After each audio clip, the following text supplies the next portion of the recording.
Standing with me in my workout studio is Cory Bretz.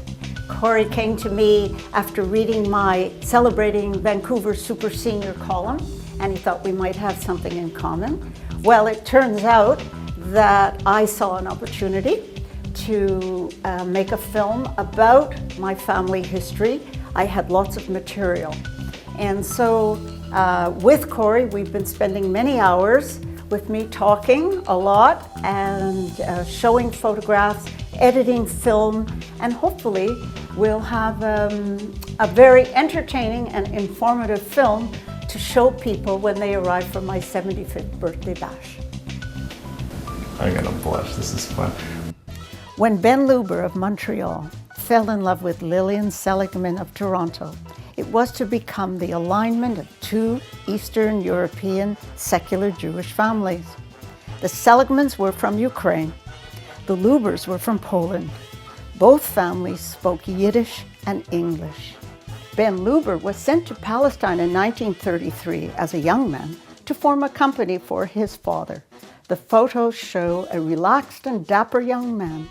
After 2 years, he returned to Montreal. My dad was textiles. He imported textiles. He was one of the first businessmen to go to China, to go to Japan, to go to India, but especially China.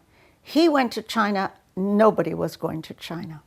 And he went to Russia, nobody was going to Russia. He had to get special permission from the RCMP and special authorization to travel.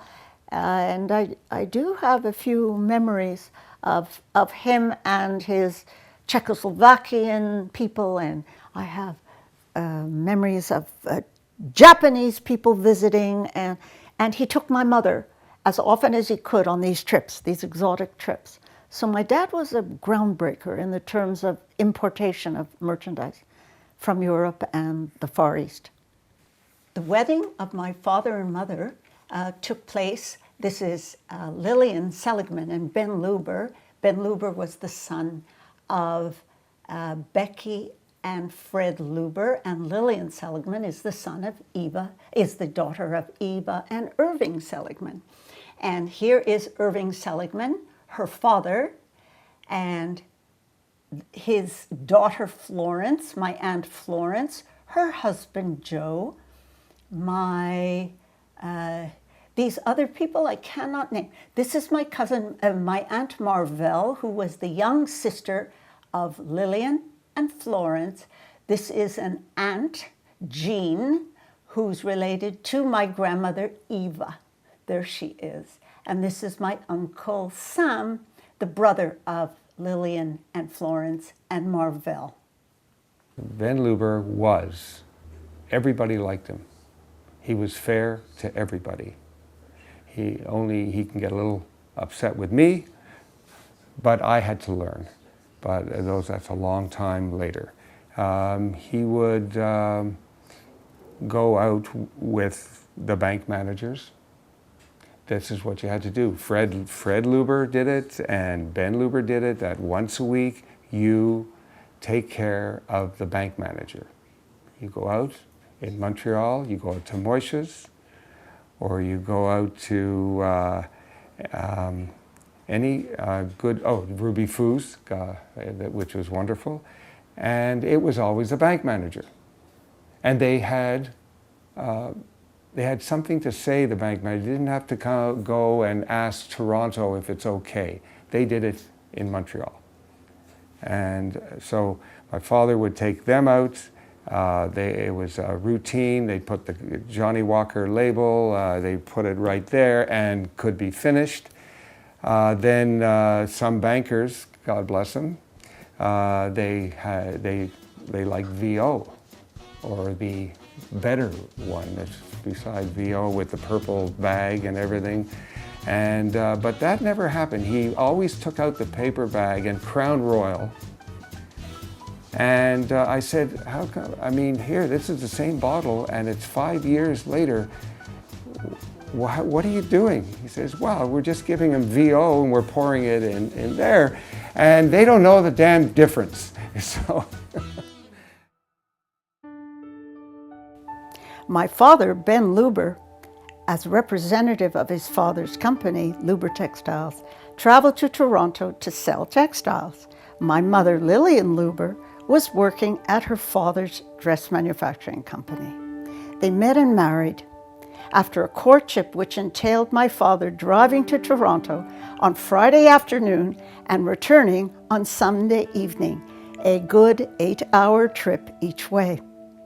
This is Ben Luber and Lillian Luber out shopping, which my mother loved, having his attention completely. And as you can see, it was taken in the early 40s, brown paper wrappings to their purchases. I don't know where it is. I can't read the writing, but I love it that they're happy and together, and they're such a well-dressed couple.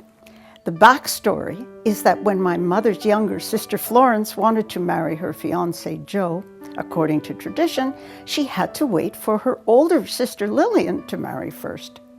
Pressure was exerted on Lillian, and she married the man she was dating, not for love, but to satisfy her family's needs. The marriage lasted less than a year, and she divorced her first husband in 1936. Divorce at that time was not the norm. She was now a beautiful young divorcee. I can imagine that my father's attentions and devotion were very welcome, and my mother responded gladly to his affections. This was not the first disappointment which young Lillian had endured.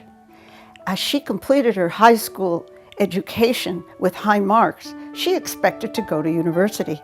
However, the depression was in full swing, and she had to go to work to help support her parents and her 3 siblings. The shock of the financial collapse of the family business was to affect her whole life. She suffered subsequently from anxiety and depression. Her whole world had been deeply shaken. Today, we would say she had post-traumatic stress disorder. She lived the rest of her life being very scared, very anxious, and this was detrimental to her health and to her relationships with my brother and I. It depends how we can put all this together, and this I rely on Cory and his expertise. My job is to provide him with all the information and to be as cooperative as I can, except for the times when I decide I've said something I shouldn't have said, and I email him, Cory, that will not be in the movie, and he has to cut it out. However, most of the time I am cooperative. This is my Uncle Sam, my Aunt Fran, his wife, their young child, my father Ben, Irving, my grandfather, and my mother.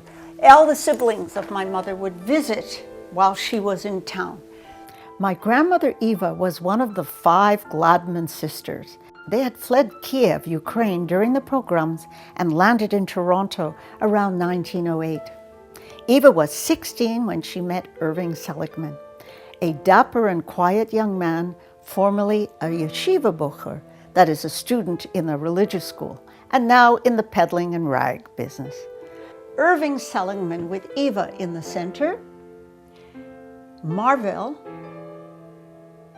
Lillian, Florence, and Sam, their children and their spouses, and various grandchildren. The photos of the Gladman sisters show a very well-dressed group of women. Clothes, hats, handbags, shoes were very important. So this is Ida and Jean and Eva. Yeah. So this is my Aunt Belle. This is my mother Lillian. This is my Aunt Florence. And I think that's my grandmother Eva, all dolled up. This is a wonderful photo of my grandmother, Eva Gladman Seligman, with her mother, Malka Seligman, and her sister, Ida. This was taken in 1925. They were definitely bundled up from the cold, and they were all from Russia originally. My Auntie Jean,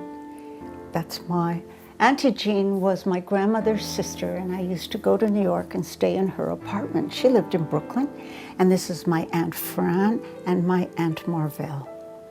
My grandfather's family seemed more serious, more traditional.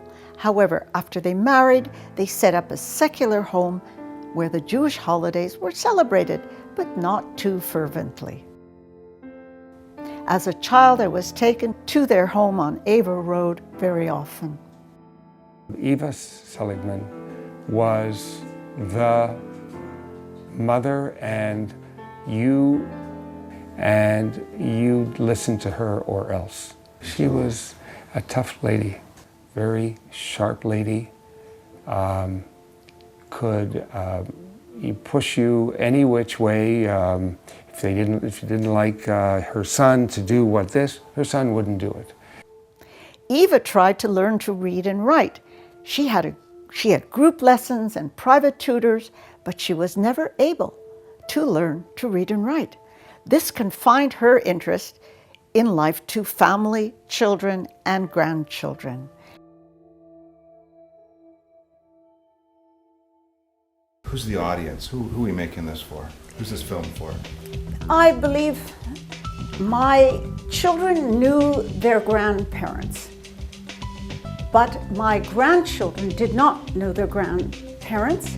So my intent is to show my grandchildren the history of the family, how things evolve, and I'm hoping that they'll get a better understanding of the background and the traditions from which they have come. It's been a long road because we will have 5 generations. Your film is going to inspire them. I hope so. You never, Cory, you cannot take for granted anything when it comes to children and grandchildren. I'm Cory Bretz from Heirloom Films. What's your story?